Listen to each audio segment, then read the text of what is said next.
Good evening, everyone. We're just waiting for everyone to come in from the waiting room. So let's welcome our friends here. Okay. Well, I want to see your faces first. It is such a delight to see all of these faces. We've been so lucky this week to have these nightly candle lightings with folks, and to see your faces while we all light the Hanukkah. And it's great to have a reason to get together again. Note, there's a lot of Hanukkah stuff happening, and you can check out, there's a special Hanukkah page on the website if you want to make sure that you're not missing anything. You can also download a festive Zoom background, which will make you the most popular person in your meeting. And also, if you are on Instagram and you share a picture of something that brings you joy, please mark it with hashtag joy is central, and then tag us. So which is just, we're just at Central Synagogue. So that is all of the administrative announcements. And so tonight we have a treat. We get to talk to two people who love history and love food, about the traditions of Hanukkah then and now. This program came about because the Hulu program Taste the Nation with Padma Lakshmi has a holiday edition, and it had a Hanukkah episode, and both of the folks we're going to hear from tonight were in that episode, and they're friends of ours, so we wanted to hear more. You never get everything you want to say into the edit, so we're really thrilled. So tonight we are joined by Dr. Annie Polland, who is the director of the Tenement Museum. And I was just asking her, and they are open 7 days a week. So if you've been putting off a visit to the Tenement Museum, now's a great time to go. She was previously the executive director of the American Jewish Historical Society. And before that, she was executive vice president for programs and education at the Lower East Side Tenement Museum. She's the author of many articles and the books Emerging Metropolis, New York Jews in the Age of Immigration, and Landmark of the Spirit, the Eldridge Street Synagogue, which I know many of you have been to. The other guest tonight needs less introduction for our group here. It's Rabbi Ari Lorde. We can't possibly say enough things about Rabbi Lorge unless we really want to embarrass him. He is brilliant, kind, and brings good snacks to the office. He also, during the pandemic, started a Coffee with Clergy series called What's the Dill? And it was about pickling. But it really wasn't just about pickling. It was about how families make the best of what they have, how people both pass down memories and culture through different tastes of pickles and preserves. And so we're really excited. If you would like to follow his shenanigans on Instagram, he is Rabbi What's the Dill. So now that we are all introduced, I would love to ask you guys a few questions, and then there will be a chance to ask questions from the audience later today, later this evening. So if you have a question, just hang on to it, and hopefully we will be able to answer it then. So I would love to start off by asking both of you, what does Hanukkah taste like to you?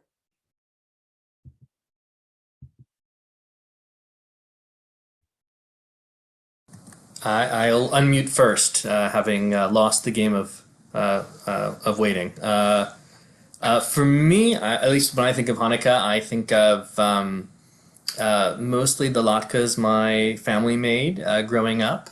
My mom mostly used a Cuisinart, which I know is a polarizing position to take, because some people really feel like that hand grating really creates its own flavor.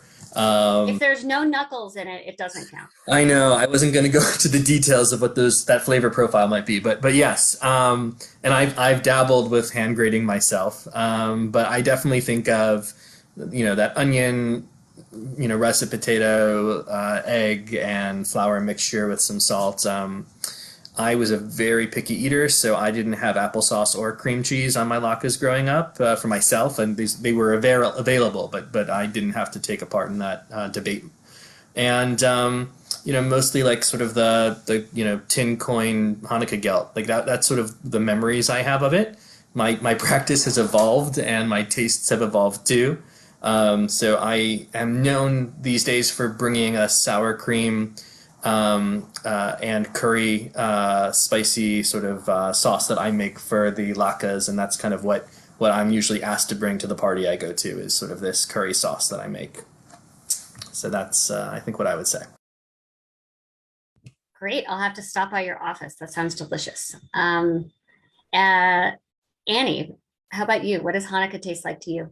Well, I am very lazy, so I don't cook latkes. I did it once or twice and had a miserable experience. So I wisely am not doing that. But I work on the Lower East Side at the Tenement Museum. And so just across the street is Russ and Daughters, and they make latkes and they also have them ready to pick up. So I was able to pick some up and bring them home. So those latkes that were also featured on the Taste the Nation show, I think Padma made them alongside Nikki and Josh, the owner. So I guess when I think of latkes, I think of those. Although, latkes we think of today as really associated with Hanukkah, but for immigrants who lived on the Lower East Side and East European Jewish cooking, latkes were kind of a year-round food, and not just potato, but rather, a variety of different kinds. So I found a cookbook from like 1910, around 1910, and it had like a whole array of like sauerkraut latkes and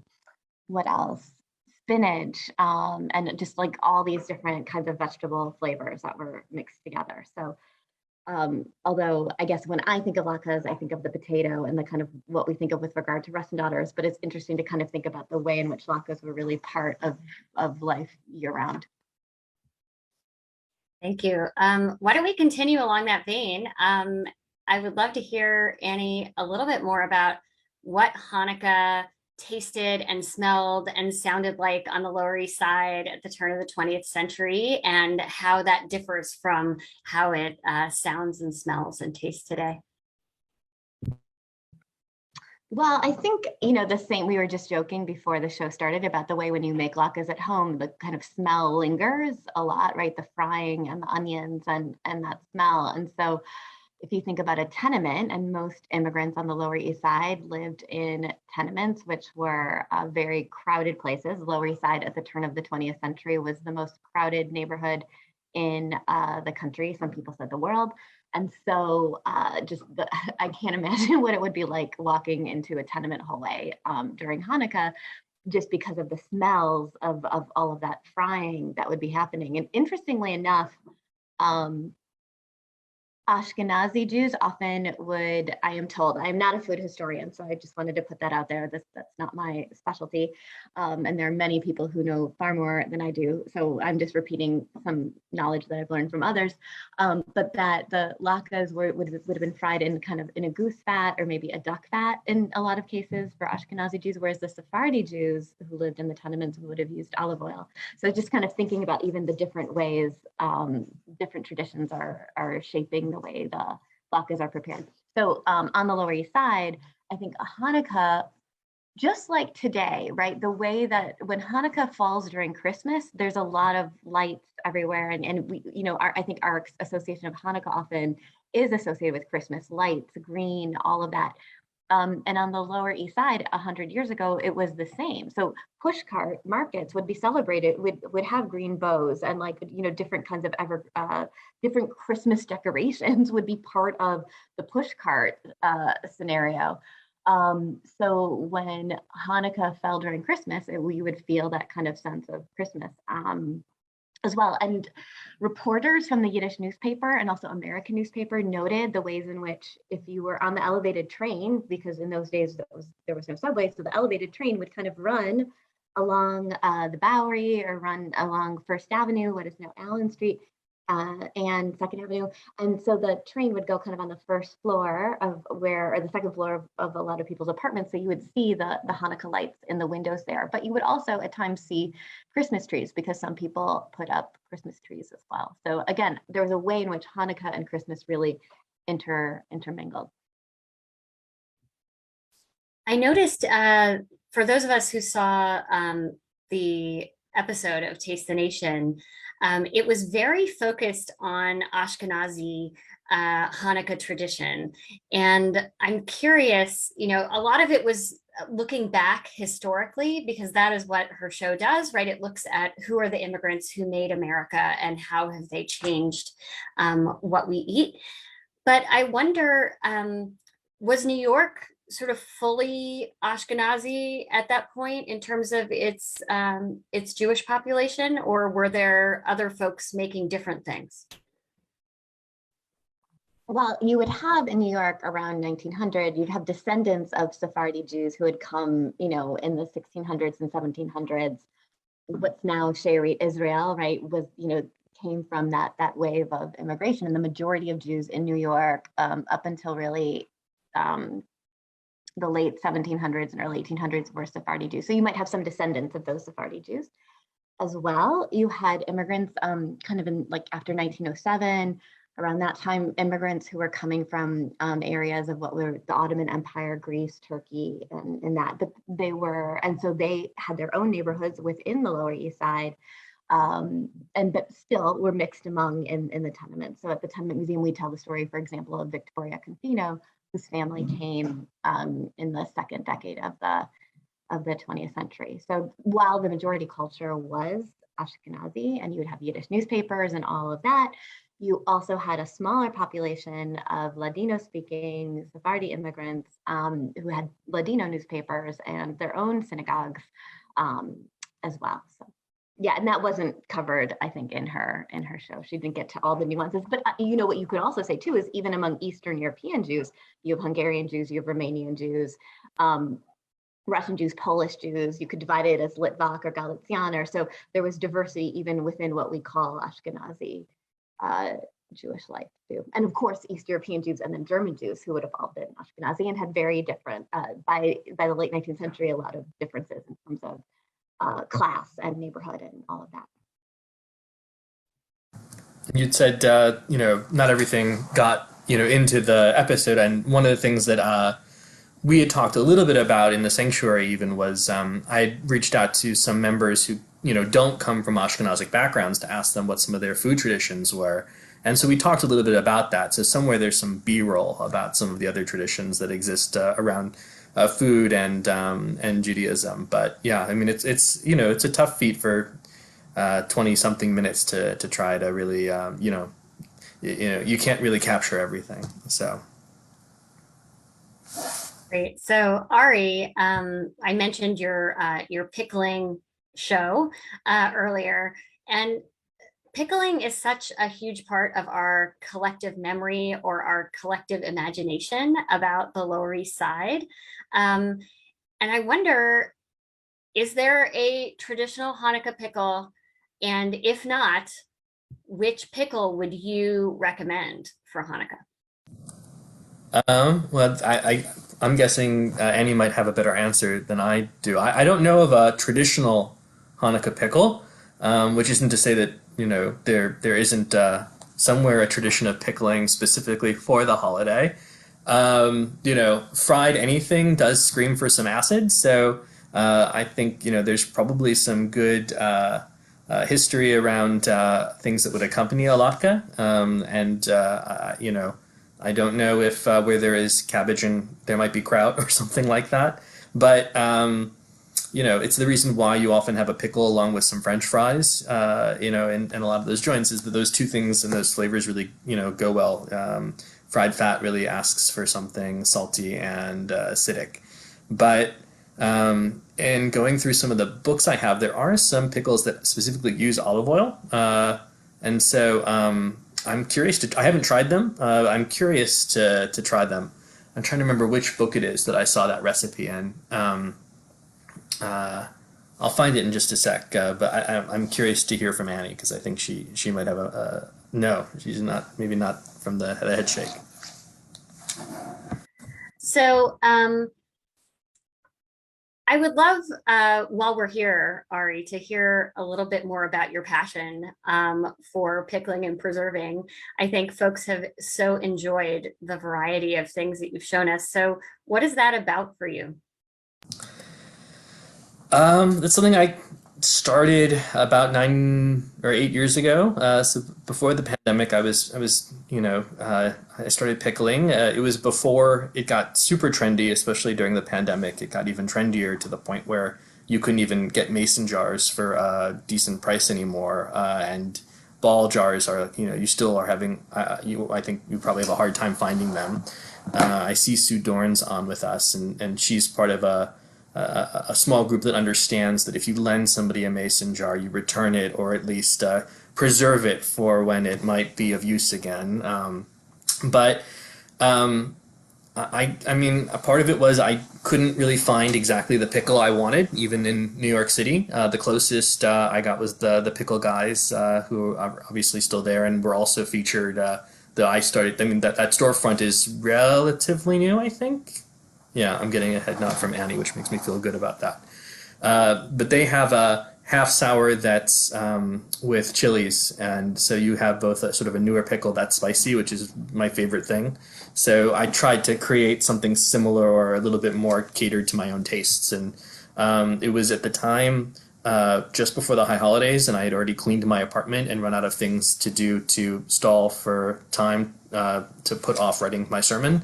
And so I started pickling, and that was just kind of a way to explore something new, but also, I found it to be a way to connect to old recipes and to dive into some, amateur culinary history, which was fun, but also as a way to kind of, at the time I was living by myself and I like fruits and I like veggies, and I found that I couldn't always eat everything I had, and it was a way to preserve things longer and to make sure I was trying to reduce a little bit of my own food waste. And that kind of just continued to spiral to new experiments, and some successful, some not successful, but that's kind of the fun of it too.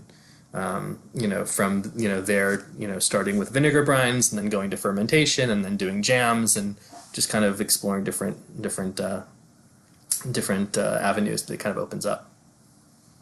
Thank you. Since we're talking about cookbooks and such, I was wondering, Annie, if you could tell us a little bit more about the cookbooks that were used at this time. Do we have them? Do we still have them? How do they differ from what we know about now? Sure, yeah, I think that's a great question. And there's a world of difference, I think, between a cookbook, for example, that we have reproduced and show in one of our exhibits, which is a cookbook from 1900 that I'll talk about. The difference between that cookbook written in Yiddish and the cookbooks that we feature in our gift shop that are, the ones in our gift shop are the ones that we have in our home. And actually my computer's on a bunch of beautiful cookbooks right now, my laptop. We have these like cookbooks that are beautiful with these gorgeous pictures and, a paragraph of a beautiful story before you even get to the recipe. The cookbook was the most prominent, was the second one written in Yiddish, the first one by a woman in about 1900, 1901, by a woman named Hinda Amchanitsky, who for 20 years or so had been running a restaurant on the Lower East Side.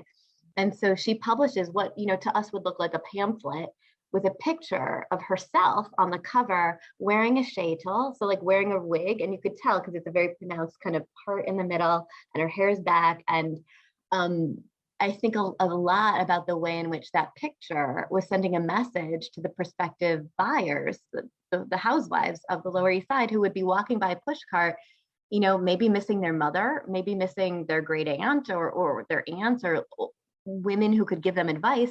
But here you have this cookbook, and on the cookbook is a woman that looks like the mother that you've left behind that you're not going to see again. And so this cookbook we reproduced, it is, I'm sorry, I have something on my screen. I have to get rid of. Okay, we reproduced it. But it's held at the Library of Congress. And so we were able to retrieve it from the Library of Congress, get a digital copy and recreate it. And the cookbook has no instructions. Like there's very little, it's just like, you know, a list of ingredients and like mix this, put it together. Often there's no measurements. It sounds like the Great British Bake Off almost, that I section. was just thinking about that. It's the technical challenge from the Great British Bake Off. That's hilarious. Yes. I mean, I don't, you know, she does have a little introduction at the beginning that's like to Jewish daughters, right? Again, showing like this is this maternal advice and assuring them, you know, she's been running a restaurant and all her recipes come from the finest kitchens all across Europe, all of her travels from the finest Jewish homes. And the cookbook is available to you all for the price of 15 cents. Like she's aware that that 15 cents is a big deal to them and she needs to tell them it's a bargain. And for those women, they're cooking not only for their families, but often they had boarders. So they had like single men or single women who rented space in their home. So the women, the cookbook could have been maybe like a business expense. Like I'm buying this cookbook so that I can get a reputation for being a really good cook and therefore be able to attract boarders so that I can then have the money to pay rent. So, you know, so when I think about the contrast between some of the cookbooks we have in our homes or that we look to find out like Jewish, it's almost like a luxury. It's excitement. It's leisure. Like we have time on the weekend to make some beautiful recipe. But for the cookbooks for these women, it was like how to, and it was advice that they might not be able to get otherwise. So I think the other thing about this cookbook, I could talk about this cookbook forever, but there were lots of recipes for meat. And what that tells us is the way in which meat was something that entered the diet much more in America, much more in New York than it would have in Eastern Europe in most cases. And so the ubiquity, I guess, of kosher butcher stores and the ability to get meat and put it in your recipe. So even a vegetable soup, you might think, oh, a vegetable soup, a bean soup, it won't have it. But then when you look, take a piece of meat and fry it up and then add the vegetables and all of that. So meat was really important. The other thing we learned from the cookbook is that there was no explanation of kashrut or kashrus, like because the assumption was people knew what that was and they didn't have to kind of have that. Later cookbooks that would come out 10 years later, maybe 20 years later, at that point there had been so much change that there was an need to explain some of the basic rules of kashrut. But in this cookbook, you don't have it. You don't have any special things for holidays or sections except for Passover, again, showing how important Passover was at the time. So, oh, and one last thing is that there was a whole section on pies. And of course, pies were not something that you're necessarily eating in Plansk or Odessa, but you are eating in the new country. And so pies were a big section. And so again, it's this amazing kind of lens on the way in which people were adapting to new economic realities and to some extent to abundance, but also still the need to kind of be very practical, and also the need for advice and community, and also the way in which Jewish traditions were starting to mingle with American traditions culinarily. Wow. It's making me think of a cookbook that my husband gave me many years ago. It was when Crisco first came out, it was a revelation for Jewish women who kept kosher because they could make, good pie crust suddenly. And so it was like this Crisco cookbook for the Jewish housewife. It was really, really great. Exactly. And some of those, the American Jewish Historical Society has a terrific collection of cookbooks, and they have an archivist or a librarian named Melanie Meyer, who is like a maven and knows a lot about this. But some of those cookbooks, it was so fascinating, and I can't remember if it was Crisco or another brand, but had, if you opened it one way, it was in English. If you opened it another way, it was in Yiddish. So the idea was that mothers and daughters could share this cookbook. Wow. So I'm curious what it was like taking part in Taste the Nation, and having sort of the, right, you're representing the Jewish people. And Hanukkah, did it feel like a lot of pressure? What was it like? Was it fun?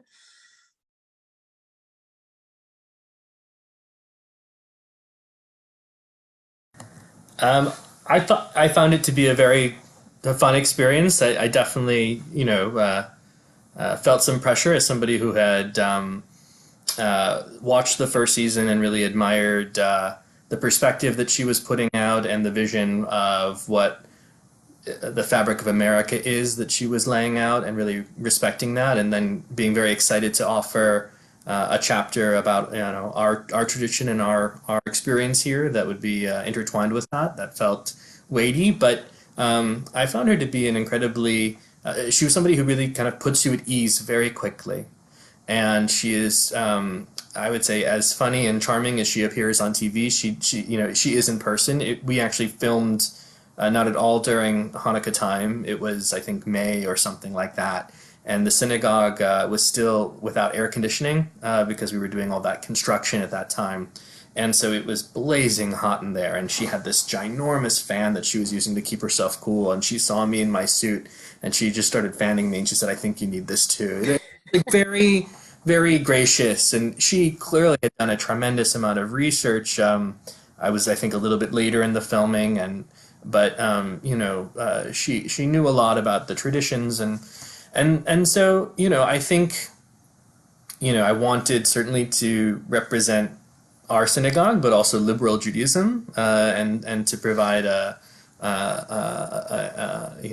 model of that, but at the same time represent the idea that as a minority we are not a monolith, which is, I think, often a way we're portrayed in many different media. And so how much of that comes through in the short time you have, it's hard, but that was I think certainly a goal, which was to try to at least suggest that there are many traditions and many backgrounds and many ways to be Jewish, and there's also many ways to tell the Hanukkah story, which is, I think, part of the fascinating thing too. I think there is a uniquely American way that we tend to tell the story. Certainly, it varies community to community and family to family, but I think there's differences in the way we tell that story here than in Israel or in Europe, for instance. And Jonathan Sarna and other people have written about this and sort of talked about the way that the story evolved in America to focus on different things, right?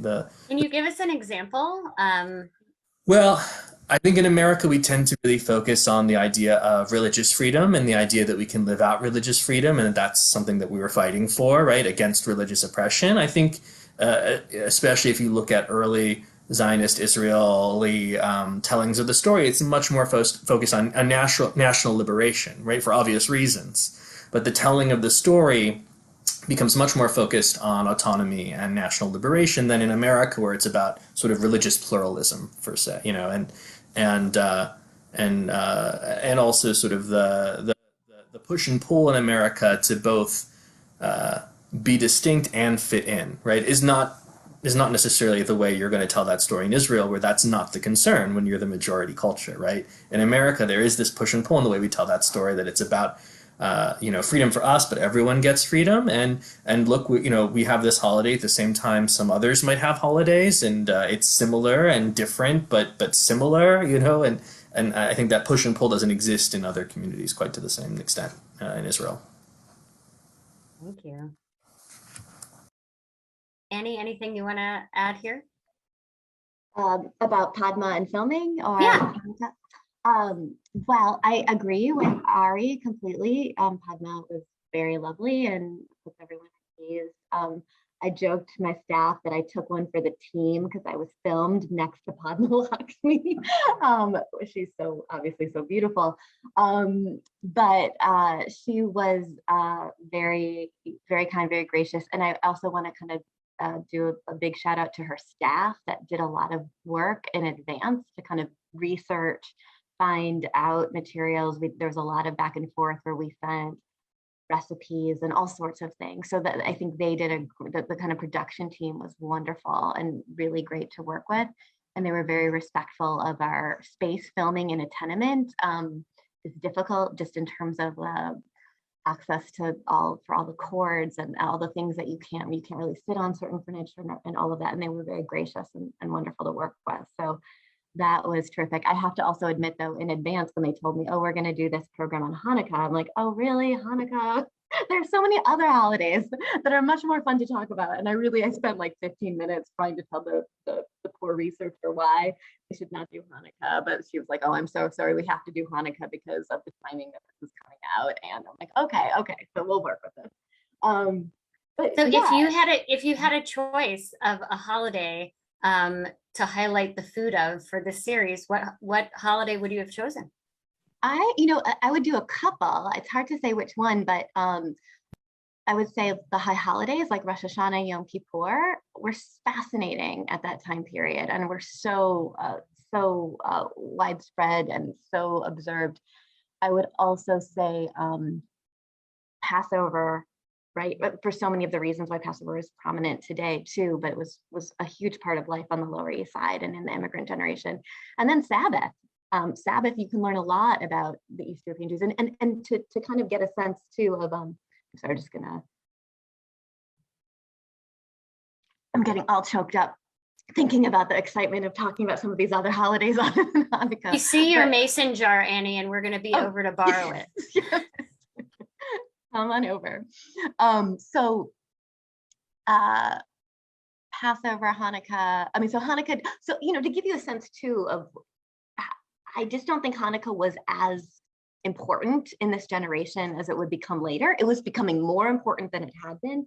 But even if I was talking to our collections curator and thinking about what kinds of objects were donated to us, what kind of religious objects that we have. And we have many Sabbath candlesticks. We have many Seder plates. We have very few items associated with Hanukkah. So it's interesting too, even from that perspective, kind of how things looked. But the high holidays, I think, were important because I think in that generation, there still was, the liturgy is so powerful, and we can be in services and read, that the who shall live, who shall die, all of that. I think in that era, people really lived that. They really experienced the sense of fear and the days of awe. And one of the stories I share a lot is from actually the Forward, a Yiddish socialist newspaper, where people were actually noticing that members of the Workmen's Circle, a socialist fraternal organization, that members were going to shul, were going to synagogue on Rosh Hashanah. So they wrote to say, this is a terrible thing. They're supposed to be enlightened. We're supposed to be past religion. We're supposed to be socialist. So why are people going to synagogue?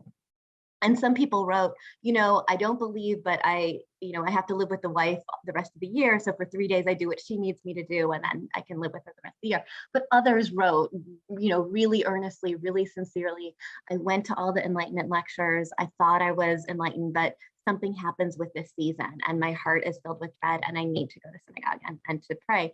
So I think there is this real feeling of like that. I would love to walk through the Lower East Side, for example, on Rosh Hashanah and kind of experience that, in the way in which that was the day you got your fall clothes. So even if it was a hot day, if it was September 4th and it's Rosh Hashanah, you're going to have your wool clothes.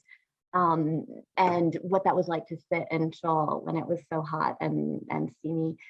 And the food preparations also for those holidays were significant. And of course, Passover was a huge deal. And even we have, in looking at our cookbook recipes, we have recipes for Hamantashen, and we have a bunch of recipes, and again, very few for Hanukkah. So I think there's just so many interesting things that we can learn about the neighborhood and those generations from looking at some of those other holidays as well. But Padma was great, and we loved the chance to talk about Hanukkah with her. I also tried to pitch Pesach, so I'm glad that like more than one voice for that. So maybe nice they'll come back and do another season. That would be. What was Sukkot like on the Lower East Side at that time? Great question. I know, because you think like, how do you fit a sukkah in a tenement? But I was just looking at an article in the Yiddish newspapers that talked about how like the backyards, the courtyards, which were the rear yards. I mean, that's where people were going to kind of get their water, but somehow they fit a little booth, or on the rooftops of tenements. So as soon as Yom Kippur was over, the push carts were selling the kind of the materials to make the sukkahs. So my guess is it's not every family did, but within a tenement, there was someone who sponsored that and did that. So yeah, so there's articles both in the Yiddish press and the American press about it. And I think it was, you know, like Thanksgiving, right? But that sense of coming together. Were there things that either of you shared during the production that didn't make the cut that you would love us to know?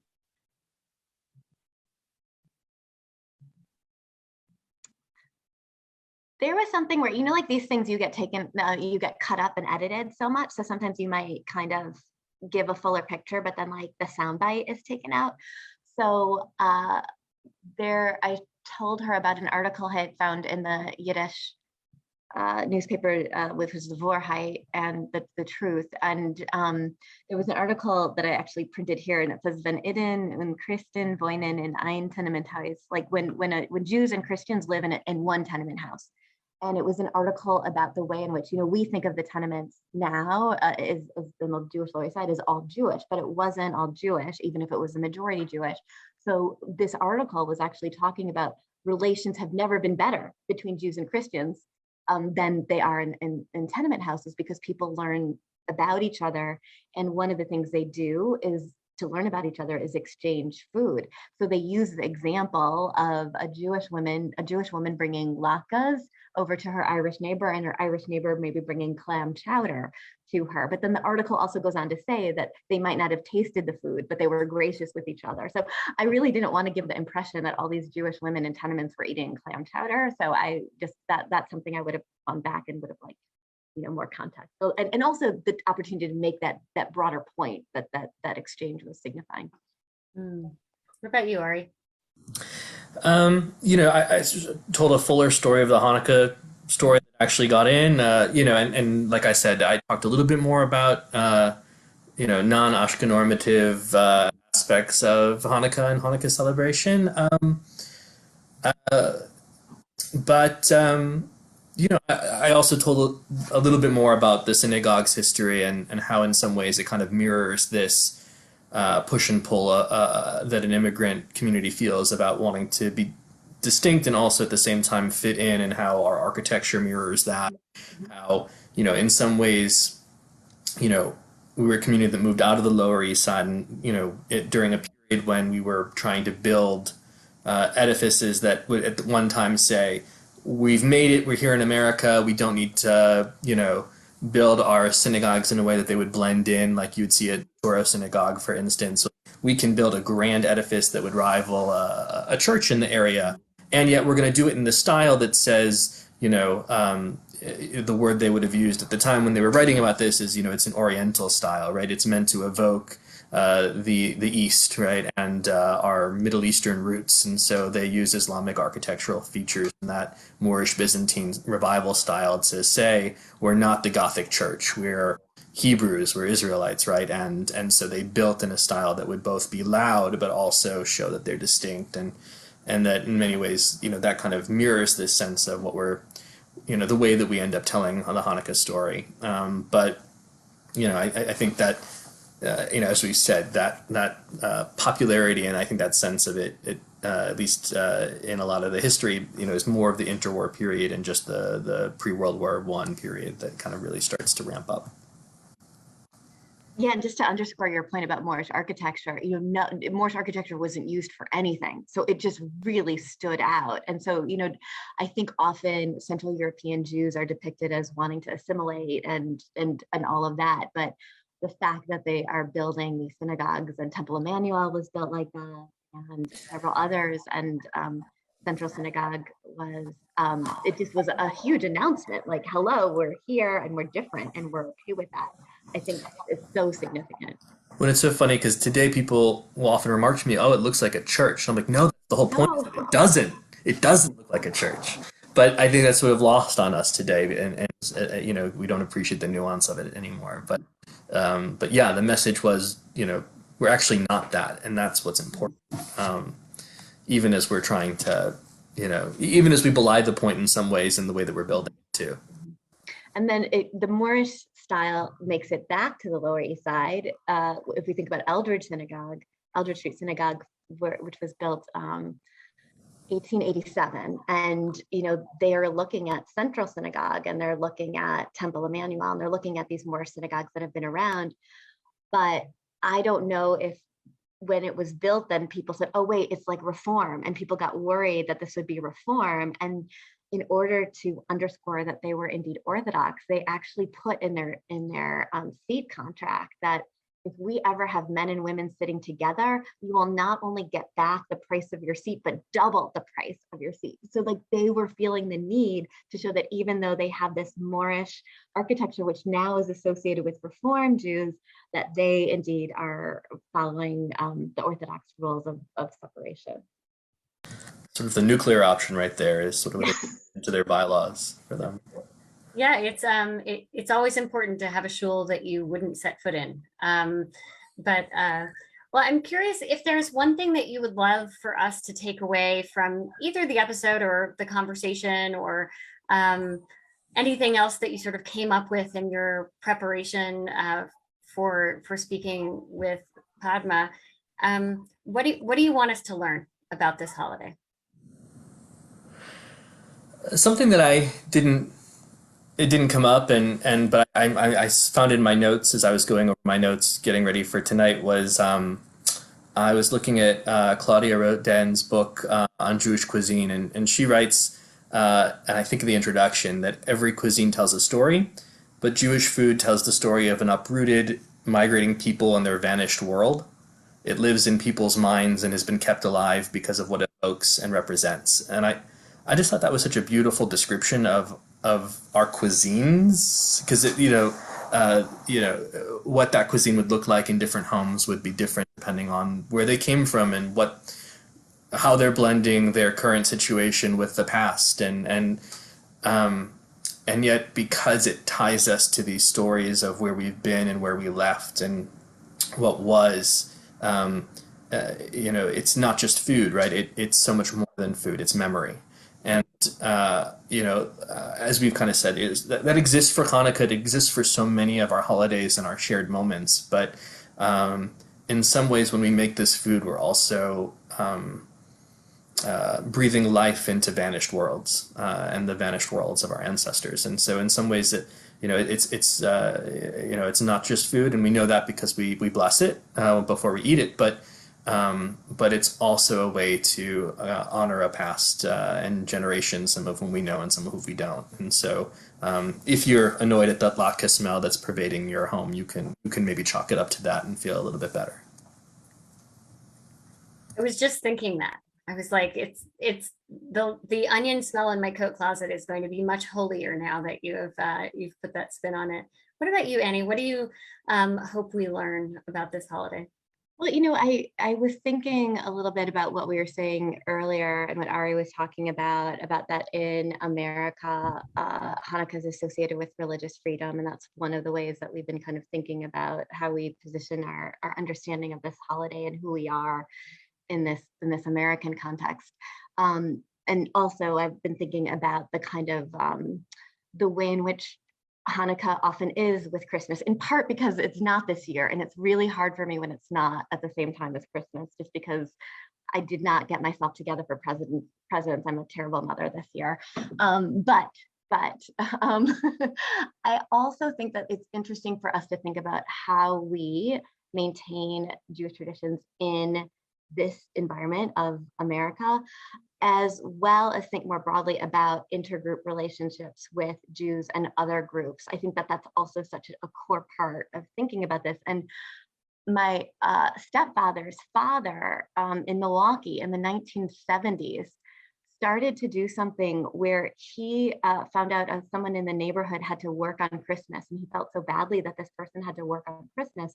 that he took over that job, and this made the news, and every year he would volunteer to take someone's job. So he was the second year a bartender, and this was hilarious because he didn't drink, so he'd have to go in and do all this training, and then he took that job. And so he did this for his whole life.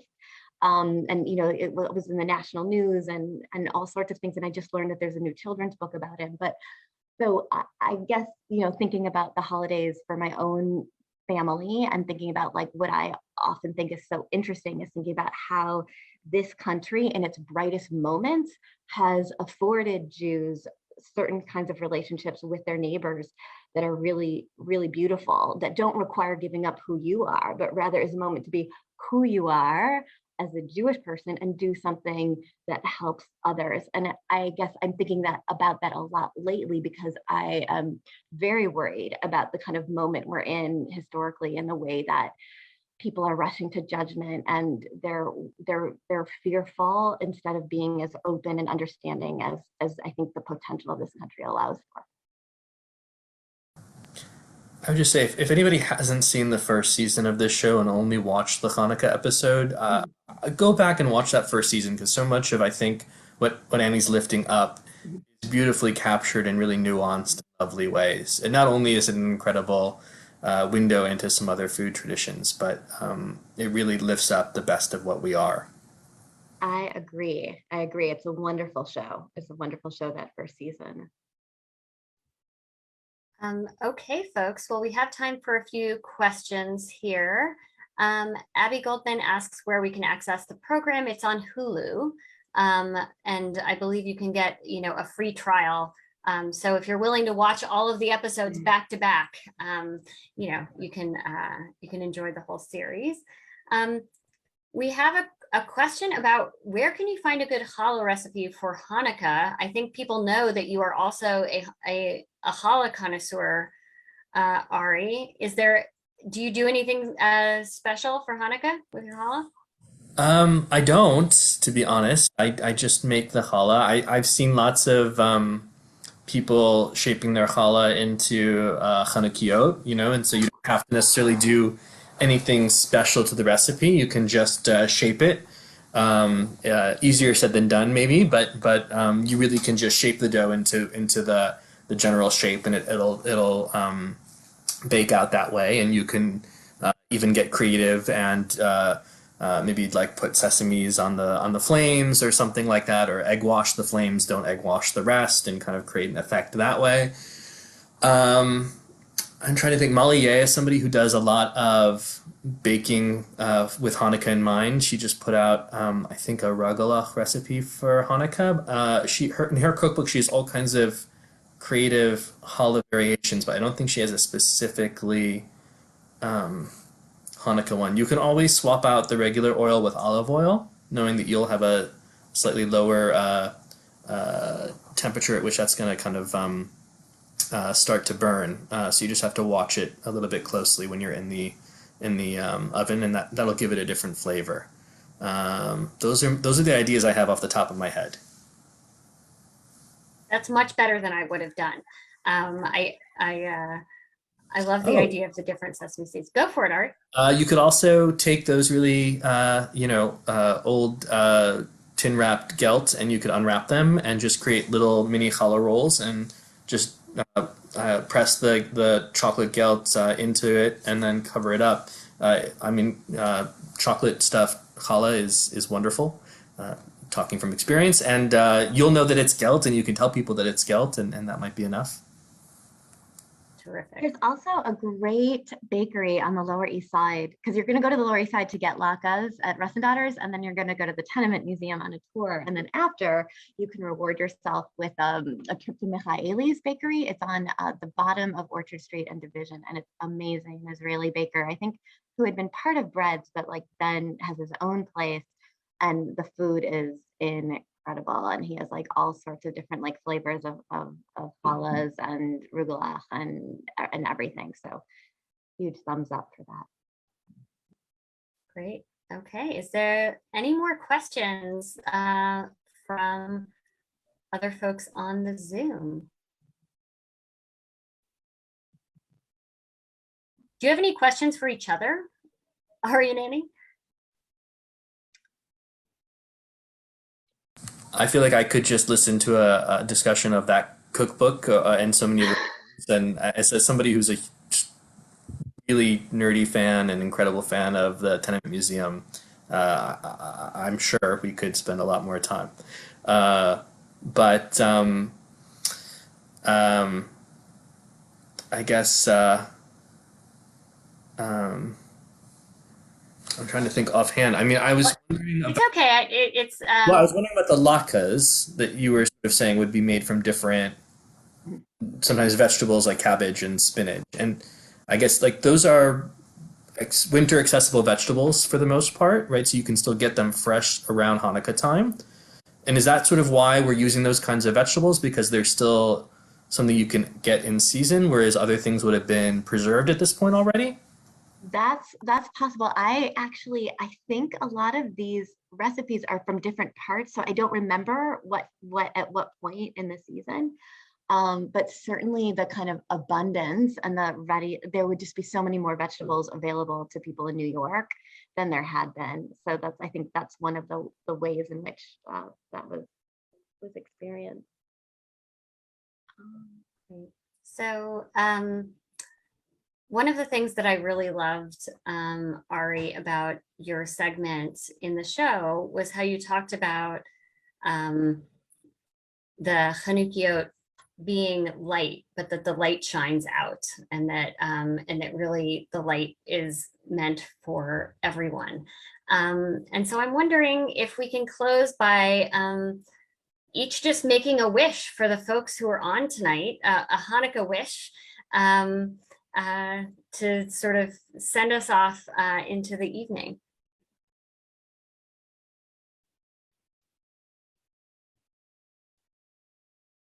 I will say, I'll start. My wish for all of us, based on what we've learned tonight, is that we will go find a recipe that has a connection to our family or our history and try it out, and be mindful when we do that our making and eating of this food is something that connects us to a story that's much bigger than us. I think anytime we have an opportunity to project out the best of who we are as Jews to the wider American community, this is such a blessing and such an amazing thing. The fact that we live in a country where that's something that we do openly is something that many of our ancestors couldn't have dreamed of, that there'd be a television show where we'd be doing something like this. But I think each of us does this every day in our lives as we go about, right? We represent the Jewish people, and we don't always think about how we, walk around the streets of New York or wherever we may be that way, but it's true. We really, each of us can be that light, right? And that in many ways, the way we walk in the world is a way that we represent Judaism to those who aren't Jewish and maybe have limited encounters with Jews, and maybe that seems absurd in New York City, but I think every time we have an interaction, we shape somebody's mindset about who we are and what we're about. And I think Hanukkah is a chance for us to really be mindful of that and intentional of that as we light Chanukiah lights, that we kind of think of ourselves as being that out in the world and getting us closer to the vision of the society we want to build that Annie laid out and that the show lays out. Thank you. Yeah. I just think Central Synagogue is such a beautiful synagogue architecturally, and then so rich in terms of its programming and its culture, that it really is such a wonderful representation of, I think, the best of New York and Jewish life coming together. So I hope that everyone in the Central Synagogue community and beyond is able to kind of revel in as much Central Synagogue wonderfulness over this holiday season. So thank you so much for inviting me to be part of your conversation. Thank you. And we've already got a request in the chat for a walking tour of the Lower East Side with Eldridge Street, the Tenement Museum, and that bakery. So you've done your work, Annie. So So I want to extend just a lot of gratitude to both Annie and Ari for coming and not only sharing their knowledge with us, but sharing their passion with us. It really shines through. And I know that, I mean, this was just a lovely way to spend an evening during Hanukkah. So thank you so much, guys. Thank you all. Bye-bye. Chavarim Sameach.